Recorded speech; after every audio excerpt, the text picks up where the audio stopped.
사회적 거리두기 4단계로 격상되면서 이제 내일부터 4단계가 이제 발동하지만 저희 교회에서는 오늘 저녁 이 시간 금양로 예배부터 비대면 예배로 드리게 되었습니다. 그래서 많은 분들이 교회에 오고 또 기도 자리에 나오고 싶었지만 못 오신 분이 많이 계실 텐데 가정에서 예배할 때 그곳이 하나님이 받으시는 지성소의 예배가 될 줄로 믿습니다.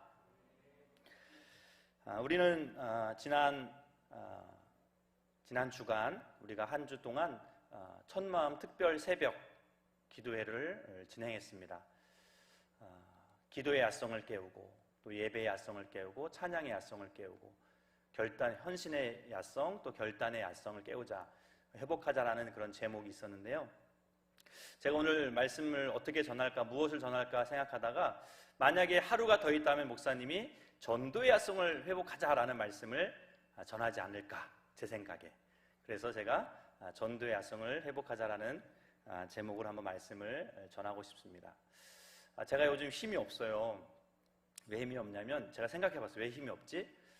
제가 전도를 못해서 힘이 없는 것 같아요. 가끔씩 이렇게 구호를 한번 외쳐줘야지 이렇게 힘이 나는데 구호를 못 외치니까 좀 힘이 없는 것 같더라고요. 우리 여기 오신 분들이 얼마 안 되지만 구호 한번 외쳐볼까요?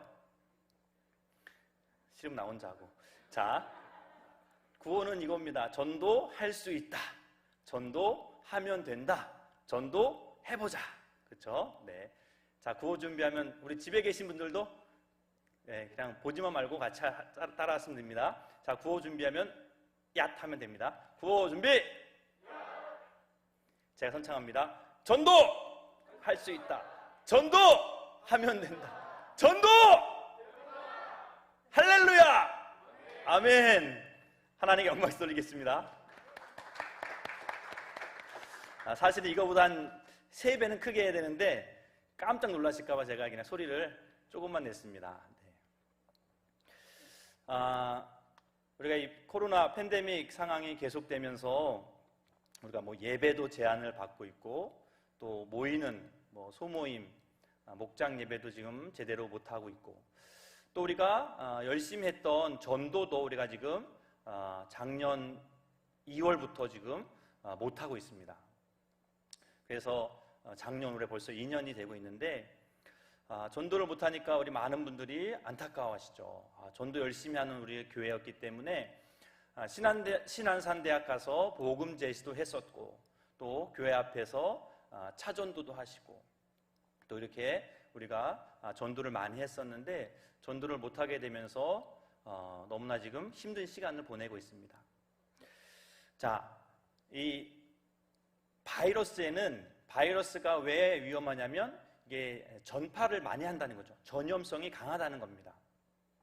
이 코로나 바이러스가 위험한 것은 이 전염성이 강하기 때문에 일반 바이러스보다 많이 강하다는 거죠. 우리가 알고 있는 독감의 감염성은 1.3이라고 합니다.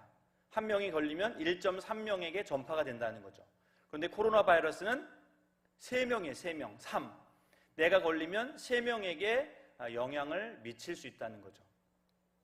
자, 그런데 더 놀라운 것은 이 바이러스가 자꾸 변이를 일으킨다는 거예요. 지금 우리가 4차 또 대폭발이 일어난 이유도 이 델타 바이러스라는 코로나 바이러스 변이 바이러스가 생겼기 때문인데 제가 찾아보니까 이 변이 바이러스가 델타뿐이 아니더라고요.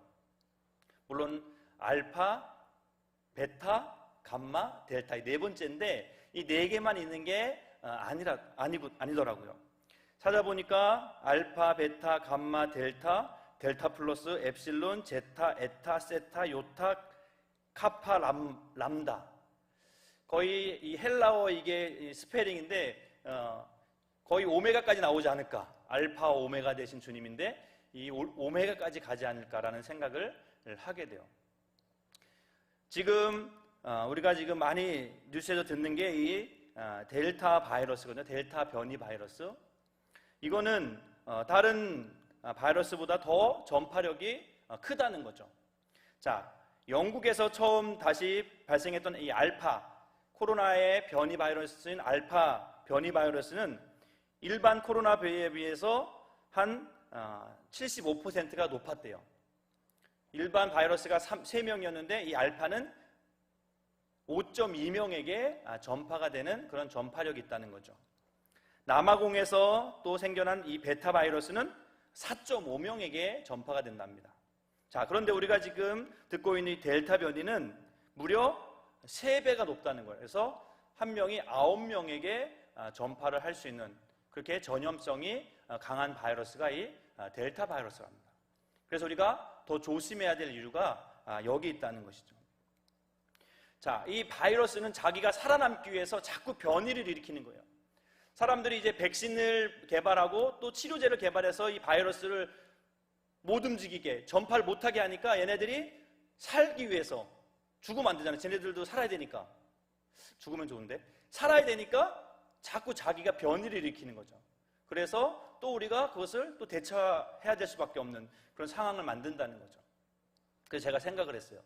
우리도 바이러스처럼 이렇게 자꾸 전파할 수 있는, 전도할 수 있는 그런 능력을 키워야 되겠다. 코로나 바이러스가 3명에게 전파가 된다는, 여러분들은 얼마나 지금 예수 그리스도를 전파하고 계십니까?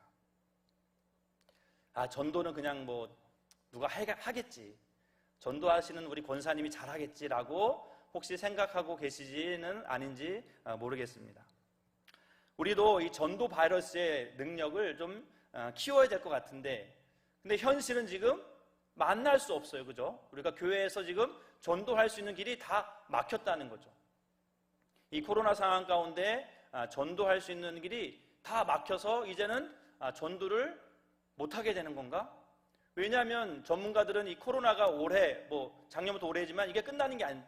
또 다른 바이러스가 또 얼마든지 나올 수 있다고 하기 때문에, 그러면 이게 전도를 그러면 못하나? 사람을 만나야 전도를 하는데 사람을 만날 수 있는 방법이 길이 없기 때문에 그러면 이제 앞으로 전도를 못하게 되나라는 그런 생각도 우리가 하게 되는 것 같습니다. 대규모 전도 집회는 그건 말도 안 되고, 또 우리가 개인이 접촉하는 전도도 지금 못하고 있잖아요. 그래서 얼마 전에 우리가 다시 전도를 시작하려고 교회 앞에서 휴지 전도 하려고 했었어요. 그런데 이제 못했죠. 왜냐하면 사람들이 안 받는 거예요. 물론 주면은 억지로 받긴 하지만 그들이 코로나 이전보다 더 꺼린다는 거죠. 또 교회가 전도하는 게 오히려 역효과를 낸다는 거예요. 아니, 교회에서 지금 때가 어느 때인데 이 시국에 모르는 사람한테 막 주고 뭘 받고 접촉을 하는 거잖아요. 말을 하는 거잖아요. 사람들이 더 안 좋은 시각으로 바라봐서 오히려 교회의 이미지가 실추한다라는 그러한 생각을 할 수밖에 없다는 것이죠. 타인의 위생과 안전을 위해서 오히려 전도를 안 하는 것이 더 교회의 이미지가 좋아지는 그런 시대가 되었다는 거죠. 자, 그러면 이런 상황 속에서, 이 팬데믹과 같은 이런 상황 속에서 우린 그럼 전도는 어떻게 되는 거야? 아예 전도는 그냥 하지 말고 그냥 있어야 될까? 아니라는 거죠. 우리에겐 소망이 있습니다. 어떤 소망이 있을까요? 우리에게 이런 상황 가운데 팬데믹 상황 속에서 전도할 수 없고 사람을 만날 수 없고 모일 수 없는 상황 속에서 우리가 전도할 수 있는 소망이 있다는 거예요. 전도가 될 수 있는 소망이 있다는 거죠. 그 이유가 뭘까요? 첫 번째는 복음에는 능력이 있기 때문인 줄로 믿습니다. 복음에는 능력이 있다는 거예요. 우리가 믿는 복음, 우리가 전하려고 하는 복음은 시시한 그런 복음이 아니라는 거예요. 이 코로나 바이러스는 상대도 안 되는 그러한 파워풀한 능력이 있다는 거죠. 자, 로마서 1장 16절 말씀해 보면, 내가 복음을 부끄러워하지 아니하노니 이 복음은 모든 믿는 자들에게 구원을 주시는 하나님의 능력이 됨이라. 먼저는 유대인에게요 그리고 헬라인에게로다. 자, 우리가 믿고 전하려고 하는 이 복음은, 우리가 이 복음을 부끄러워할 이유가 없다는 겁니다. 좀 시대가 지금 이렇긴 하지만 우리가 복음에 대해서만큼은 우리가 믿음이 있어야 된다는 거죠. 어떤 믿음? 이 복음을 믿는 자들에게는 구원을 하나님이 베풀어 주실 수 있다. 구원을 주시는 하나님의 능력이다라는 그러한 믿음이 우리에게 있어야 될 줄로 믿습니다. 기독교의 복음은 누가 핍박한다고 해서 복음이 잠잠해지지 않았다. 오히려 핍박할수록 더 복음이 전해졌다는 거죠. 초대교회 예루살렘 교회가 왜 흩어졌죠? 그들의 복음의 열정이 뛰어나서, 전도 열정이 뛰어나서 흩어졌나요? 아니에요. 핍박이 오니까, 모이지 말라고 하니까, 그래 모이지 마? 그럼 흩어져. 흩어져서 살다 보니까 자연스럽게 전도가 됐다는 거죠. 어려움이 있을 때, 고난이 있을 때 복음은 더 확장되고 더 퍼지는 그러한 속성이 있다는 것을 우리는 기억해야 될 줄로 믿습니다. 자, 두 번째로 우리가 이러한 상황 가운데 소망이 있는 이유는, 사람들이 이렇게 팬데믹 상황 같은 이런 상황이 되잖아요. 미래가 불확실하고 두렵고 떨리는 이 시대 가운데 역설적으로 더 종교에 대한 관심이 높아지고 있다는 거예요. 자, 객관적인 근거가 있는데요. 뭐냐면 덴마크 코펜하겐 대학교의 경제학 교수인 제넷 벤첸이라는 교수님이 발표한 것이 있습니다. 그게 뭐냐면 구글 빅데이터 자료인 구글 트렌드에서 이 기도라는 단어를 검색한 현황을 조사했는데, 올해가 아니라 작년이에요. 작년 2월 말에서 3월 초. 그러니까 코로나가 발생한 지 한 달쯤 됐을 때, 그때 이제 사람들이 이 기도라는 검색을 얼마나 많이 했나, 이전보다 조사해 봤더니 95개국에서 이제 그 모든 자료를 조사해 봤는데 무려 2배 이상이 늘어났다는 거예요. 사람들이 팬데믹이 오고 불안해지고 삶이 어려워지니까 기도라는 검색을 어떻게 내가 기도할까? 하나님한테 어떻게 기도해야지 기도하는 거지 하면서 찾아본다는 거예요. 이게 무슨 말이죠? 어떤 영적으로 힘들어지고 상황이 힘들어지고 환경이 어려워지니까 사람들이 더 종교적이 된다는 거예요. 더 영적인 갈급함이 있다는 거예요. 참 종교가 뭔지를 알고 싶어하고, 내가 정말 이렇게 죽게 되면 난 어떻게 되지? 나도 영원히 살고 싶은데, 천국 가고 싶은데, 그거에 대해서는 관심을 갖는다는 거죠. 그리고 이 사회적 거리두기가 이제 계속되면서 사람들이 또 관계에 대한 어떤 그런 갈망이 커졌다는 거예요. 만나지 말라고 하니까 또 만나고 싶은 거예요. 내가 더 사람을 못 만나니까 더 사람이 불안해하고 더 사람들을 만나고 싶어하는 그러한 갈망이 있다는 거죠. 자, 그리고 만나지 마라. 그러니까 이제 아무래도 집에 있는 시간이 많아지잖아요. 그러니까 불신자 가족과 보낼 수 있는 시간이 더 많아졌다는 거죠. 그전에는 다들 바빠서 밤 늦게나 저녁에나 만날까 말까 했는데, 지금은 만나지 말라고 하니까 다 일찍 집에 올 수밖에 없죠. 그러니까 혹 가족 중에 불신자가 있는 가족도 또 많은 시간을 함께 보내게 되면서 선한 영향력, 전도할 수 있는 그러한 기회가 더 많아졌다는 겁니다.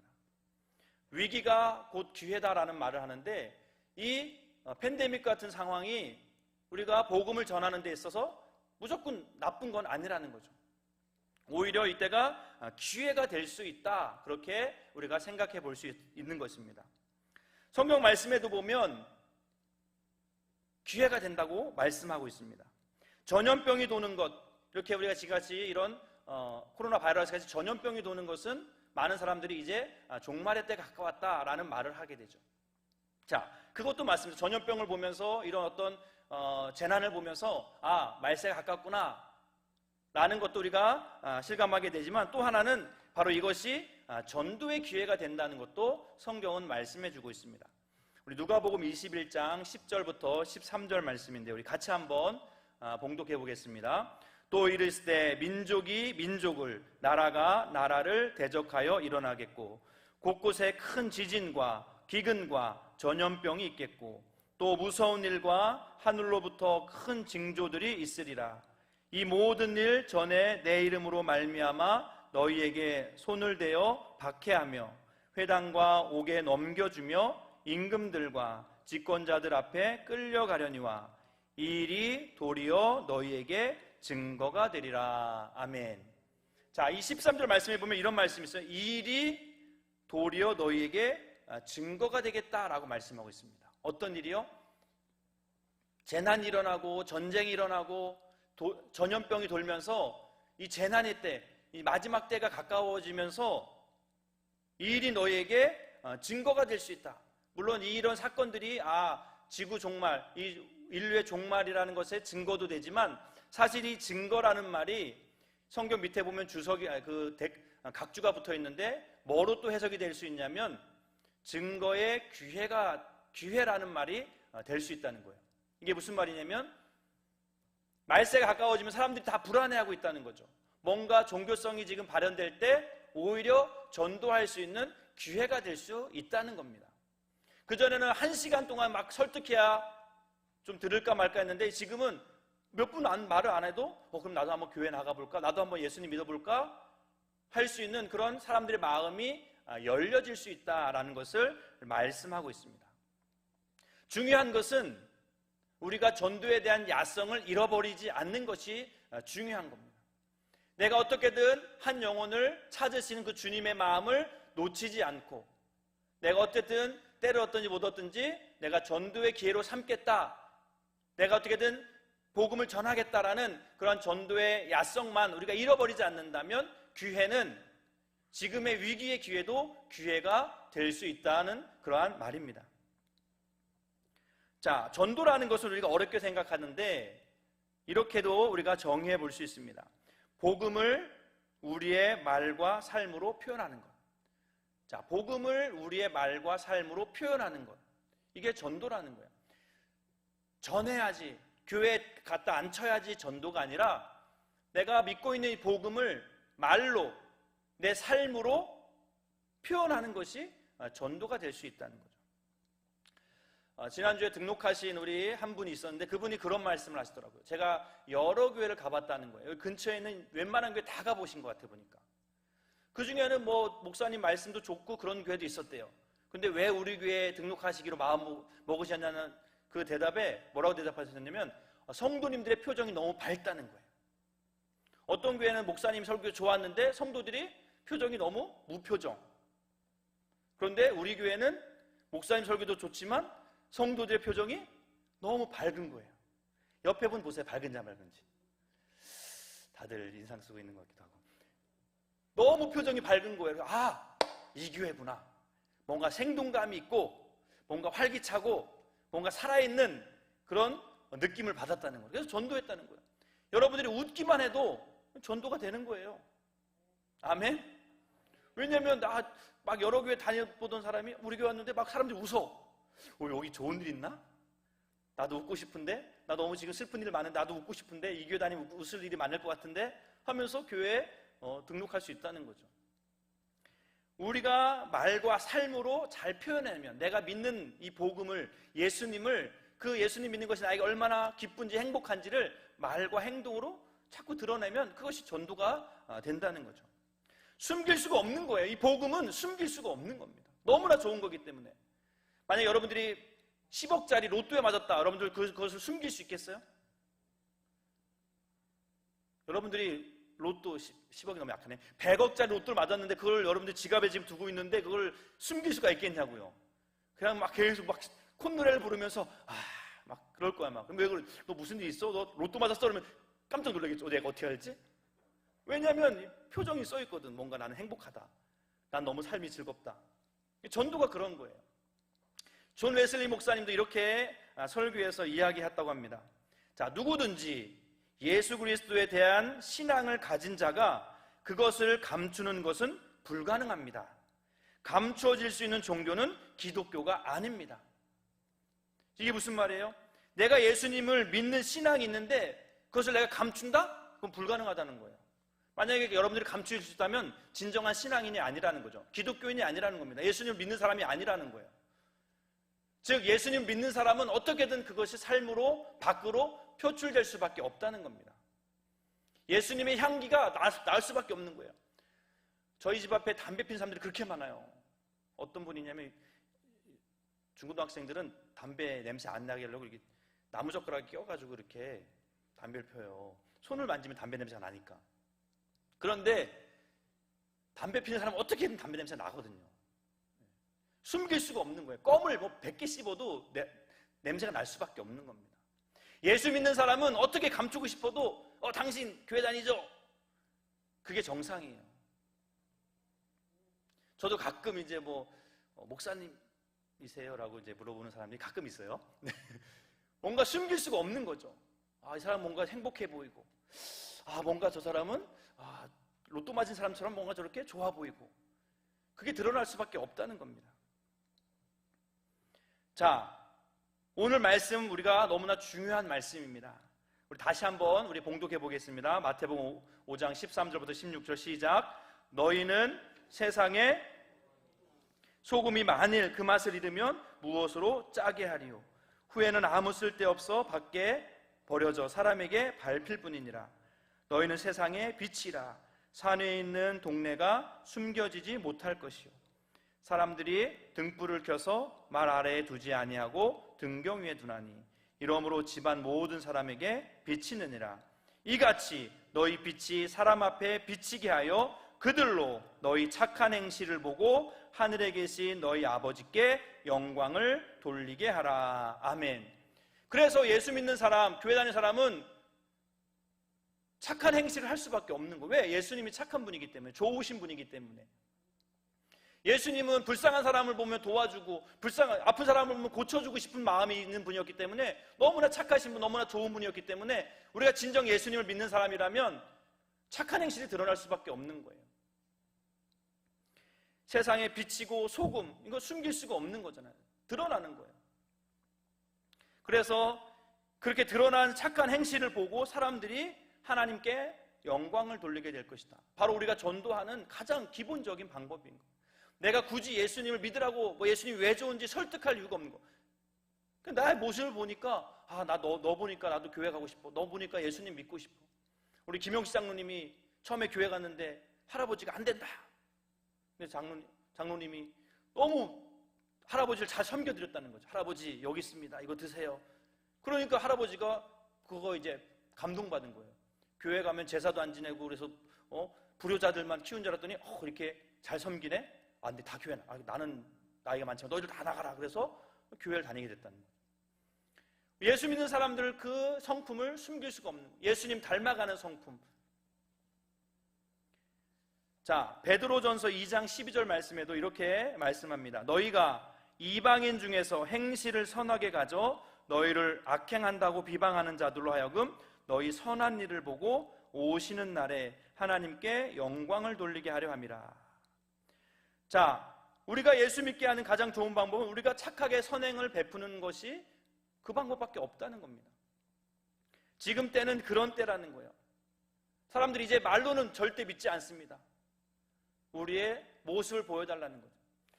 사람들은 눈에 보이지 않는 하나님을 볼 수가 없어요. 대신 예수님을 믿는, 하나님을 믿는 우리들의 모습을 보고 교회를 온다는 거죠. 우리는 하나님 보고 교회 와라 그러지만 그 사람들은 눈앞에 보이는 우리들을 보고 교회에 갈지 말지를 판단한다는 거예요.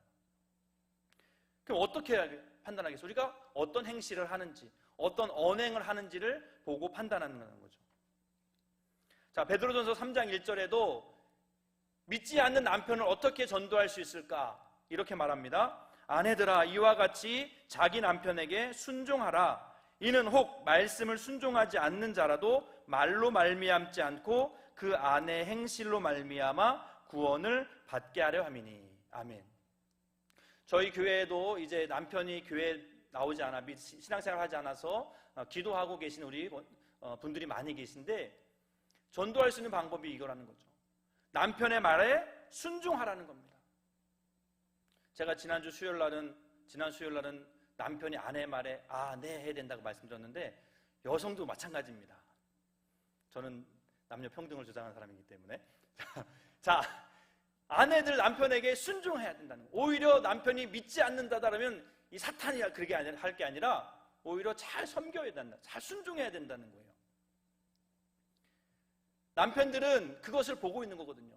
교회에서 어떻게 보고 오길래, 무엇을 가르치길래 남편의 말에 대해서 남편의 말을 듣지 않고 남편을 무시하고, 그럼 남편은 절대로 교회 갈 일이 없겠죠. 그런데 이 아내가 내가 좀 핍박을 해도 나를 이렇게 잘 섬겨주네, 나를 이렇게 내 말에 순종해주네 하면서 그 아내의 말로는 말미암지 않아도 그의 아내의 행실을 보고 나도 이제 예수 믿어야겠다, 교회 가야겠다라는 생각을 하게 된다는 거죠. 남편을 남의 편이 아니라 내 편 만들 수 있는 방법이라는 거예요. 보통 우리가 남편이 왜 남편인지 아세요? 남의 편이라서 내 편 안 들고 맨날 다른 사람들 편 만든다고 그러는데, 남편을 내 편으로 만들 수 있는 방법이라는 거죠. 남편을 예수님 편으로 만들 수 있는 방법은 어떤 말로, 화려한 말로 설득하려고 하는, 교회 나가면 왜 좋은지, 예수님 뭐가 좋은지를 한 백날 설명해도 남편들은 듣지 않습니다. 그 대신 아침 일찍 일어나 출근하는 남편에게 따뜻한 밥을 해주면서, 여보 오늘도 힘내세요. 당신이 우리 가정의 1등입니다. 그렇게 해주는 한마디에 남편이 사실은 감동을 받는 거거든요. 자, 말씀을 마무리하겠습니다. 전도 우리가 이 어려운 시대지만 전도 포기할 수 없습니다. 또 전도 됩니다.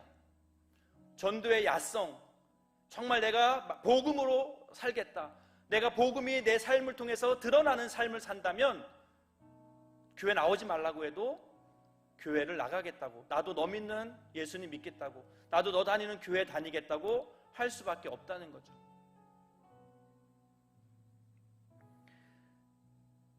예수님께서 우리에게 명령하시고 우리에게 분부하신 그 복음을 전하는 일에 우리 모두가 쓰임받았으면 좋겠습니다.